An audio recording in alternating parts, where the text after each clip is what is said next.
В сети появилось видео маски-шоу в SimCity Trans. Как сообщила на своей фейсбук-странице Лиля Буджурова, неизвестные лица, в том числе несколько человек в полной боевой экипировке, в масках, бронежилетах, с автоматами, захватили административное здание предприятия.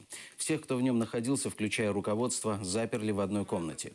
Силовики никак не объяснили свои действия, не предоставили никаких документов. Ранее в этом офисе находились телеканалы АТР, Ля-Ле и радио Мейдан. Кроме обыска, российские власти решили объявить владельца медиахолдинга АТР банкротом. Сбербанк России подал в арбитражный суд Москвы иски о признании банкротами Ленура Ислямова и его жену Эльвиру, сообщает агентство «Москва».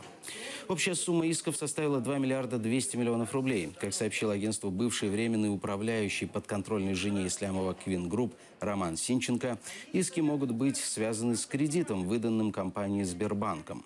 Признать Ислямова банкротом, сообщил он, необходимо для того, чтобы взыскать его личное имущество, доли в компаниях, не только российских, но и иностранных.